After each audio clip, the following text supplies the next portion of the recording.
Eye Tea, the podcast that talks about anxiety. Cute, huh? We're going to talk about all sorts of mental health fun and just the real, gritty life bits of it. You know, I'm not going to throw too much science at you because I am not good at math. And now, don't really feel like researching too much. If I'm ever going to try to say, true shit, I'll back it up. But I'm not going to dedicate hours of my time that could be used not doing the important things I need to personally do, like grocery shopping and keeping up with my personal hygiene, to just researching things. There's so many great resources for that. Just don't worry. Not here. It's not going to happen here. Sorry. My name is Elaine, and I feel like I'm qualified to have this podcast. Let me go through my credentials, shall I? I'm a fucking anxious mess. Maybe that's being a little hard on myself. I have had anxiety my whole life, but it was not diagnosed until I was a senior in college at the ripe age of 20. So I lived my whole life just thinking that I was a worrier, that I was weak, that I couldn't handle normal stuff for no reason. And I guess to an extent that's still somewhat true, but it's totally different once you have a diagnosis for a disorder, and then you can be like, okay, so maybe it's not necessarily just me fucking failing at everything, but I just happen to have this fun little obstacle that I have to get over. And that changed a lot of things for me once I was diagnosed. That before time was a hoot, and we will get into it. But so I've been anxious my whole life. I'm still anxious. Anxiety is it's not something you get rid of. You're always going to have it, and that's okay. That sounds like a horrible thing to say, but it's kind of like a human need. You need to fucking run when a building is falling on you. You know, that's good anxiety. And, anxiety has a lot of downfalls. Don't know if you've heard, but it's also got some weird positives that you might not think about at first, but they exist. There's definitely some strengths I've gained from having my anxiety that I don't think I would have otherwise. So not saying that you should give it a go, but if you're anxious, it's not all hope is lost. Life really isn't that serious, which is a phrase that I actually physically reacted to when I heard it off guard, because my entire mind, and perhaps yours too, is just constantly every decision I make is going to steer the rest of my life, when it's calm the fuck down. It's fine. But wouldn't it be great if it was that easy? Podcast over, you're fucking cured. $3 please send via PayPal. Ew, I didn't like any of that I just said. On top of being anxious, I've also been blessed with some depression. I know, how did I get to be so lucky? Do you ever think about that at night? You're like, how did I happen to get anxiety, depression, and then have these your car stops working and stuff like that? It's just so I feel so blessed. And my depression's a little newer. Well, I definitely had it in high school, but it's newer in terms of me being aware that it's happening, because I didn't have a really bad dose until I graduated, and or my senior year of college, in case you haven't noticed, was just the fucking best year of my life. And my depression's kind of become more of a thing as I've gotten older, or kind of become aware of it. I've put a spotlight on it in my life now, so I can hopefully work to manage it better, which is always kind of terrifying, because then you notice fuck, I'm just a depressed piece of shit, aren't I? But at least once you realize that, you can start working on it, so I'm still a work in progress, and I've gone through I feel like I've tried it all in a sense, so I feel those are my credentials, and I'm not just like talking over here, drinking 10 cups of coffee and being like, why am I antsy? It's just something that comes and goes with, however the wind blows, essentially. So I was in this first episode, I wanted to talk about starting like a new project and just new starts, I guess, kind of on a whole. But there's just something really exciting about starting something new.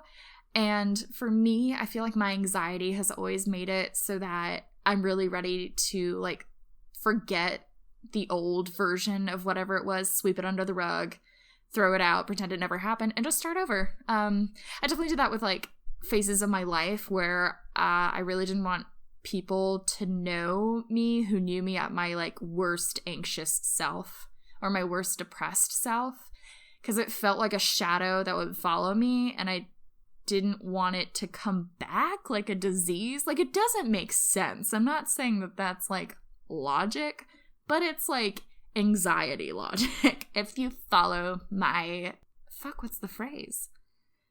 If you follow what I'm saying, Jesus fucking Christ. And I would get real hyped about any kind of new start, whether it was like going from high school to college. I was like clean slate. I really liked the idea of people seeing me and not instantly going, when I think of Elaine, I think of she's anxious, which I don't even think people did before. I mean, it's definitely something you notice if you're with me for long enough, but that was just, I didn't want that to be my label, I guess. I was really focused on that, obviously, in high school.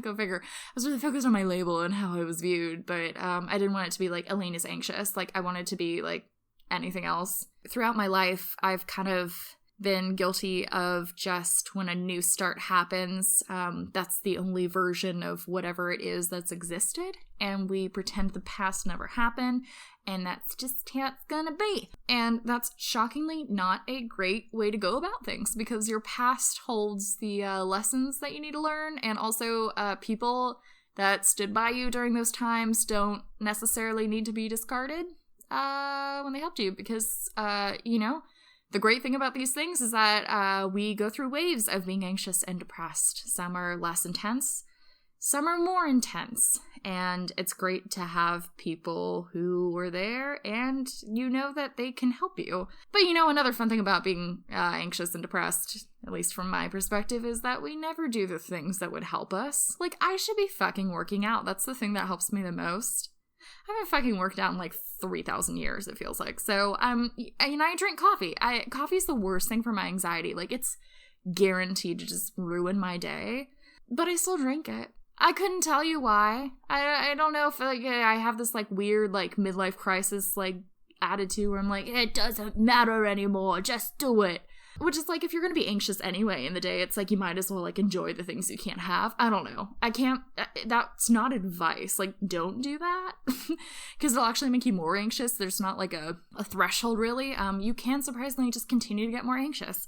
So yeah, it was so much fun. It's just so much fun. Yeah, so I would start to seek out new starts. I never wanted to stay long enough past like the honeymoon phase where things no longer are rosy, like get to the stage where maybe you start having conflict arise and whatever it is. And that's when I wanted to bolt, because I never wanted to deal with conflict, because it made me feel like I wanted to crawl out of my skin.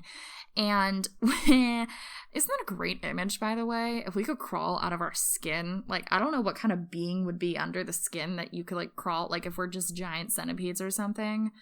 Which is also just like a horrifying image. So we're going to move past that, and let's just try not to have nightmares about that. And just know that I have to live with the fact that I said that and that my mind came up with that. I never stood around for the difficult parts, and the more I like quote unquote moved on to the new slate, the worse my tolerance for the conflict became. And it actually felt very lonely. Like, I thought I was just kind of, you're getting more friends, but you never get to know anyone. And also no one ever gets to know you. And it became a little sad. Yeah, but it's fine now because I'm like aware of that. I mean, I realized I was doing this. I naturally fixed it without knowing. But like 3 weeks ago, I don't know what happened. I just like woke up one day and I was just like enlightened about like all the shit I've done in my past. I was like, oh, I tend to keep starting over because I don't like to stick things out, because I don't like when things get difficult. And I'm sad because no one knows me and I don't know them, but maybe I don't want them to know me because I don't want them to deal with my anxiety, because the whole point is that no one knows, something weird like that. And yet here I am making a podcast all about my anxiety. I don't know. It's been a journey. So, then with projects too, it was so hard because the second I started sucking at something, I was like, fuck it. Like, there's no point. I'm a failure. Like, it was all or nothing. It was never like you can have a learning curve, you plateau. There's always this thing. I remember when I was taking French classes, like there was this kind of point in the class where you felt like you were getting worse, but really what's happened is you've learned enough that you know that you are wrong, and knowing that you're wrong is actually getting better because you're aware. You've learned enough now to be aware of the mistakes. It's just that uncomfortable period where you can't move past it, and that was so hard to deal with because like I can't be wrong. I'm never wrong. It's so hard for me to like let that go. I have like this big anxiety about fear of failure. So every time I hit a learning block, I was like, I'm just a fucking failure, aren't I? I already fucked it up. And then the thing that made me happy made me sad. And then I get depressed. And then I eat a lot of ice cream. And then I'm sad that I'm eating ice cream. And then I don't work out, even though the working out would solve all those issues. Are you sensing a theme here? I really need to work out. This is really all this is. This is a public cry for someone to make me go work out. Like, just do some crunches, girl. Jesus. And I really wanted to be able to just fucking sit down and just do something. I mean, one of those things was a podcast. So here we are. This is like the millionth fucking time I've tried to record this first episode, and it's not because I keep chickening out. It's simply because I don't know how to fucking work a microphone. And also, I like the first 2 times I tried it, I just was like fucking it up. Like I was so naive then. As in like 5 days ago. But we're here. I've stuck it out. I'm very surprised. I've stuck it out, and I think a younger me would have fucking quit. And there's a lot that's really uncomfortable about this. Like, this is a little vulnerable. I try to not maybe make the first thing I ever say to people like, hi, I'm Elaine. I'm a Gemini. I'm anxious as fuck, and I like the color red. That just doesn't flow as well. But I'm also not as ashamed of my anxiety as I used to be. It used to be this huge guilt shame thing, and it still obviously comes back because, like, it's just never fun to have a panic attack in a Walmart. Ever been there? Have you ever? Oh my gosh. If you've ever had a meltdown in a Walmart, please send me that story, because I think they're the most, like, character building experiences. Like, you'll see other people have a breakdown in Walmart, and it'll be like varying degrees. This podcast is going to be really a big pusher for me. I'm constantly trying to expand my comfort zone. For me, that is the best way for me to manage and tackle my anxiety, is that if you can imagine anxiety like a rubber band. So when you don't stretch it out, it's just this small circle, right? And then you have to stretch it out a little bit to make it bigger. And the stretching's a little painful in life. But once you've stretched it that big, and if you hold your hand there, it'll stay that big, because that's how science fucking works. And then you can stretch it a little bigger and bigger, and you just have to have enough like muscle in your hand to hold it open. And then if you stop, the circle, it goes back to the first circle. But then you've loosened up the rubber band, so the next time you want to make the circle bigger, you see where I'm getting here? So essentially, if I keep making myself do these things, I'm gonna not be like so much of a fucking, how would we put it, hot mess? And creativity is just like a bitch, right? Like, because if you put your value on your creativity and your creative projects, when you are not in the greatest spot to create, and if you are not creating, does that kind of make you no longer like have value? These are just the things that I think about.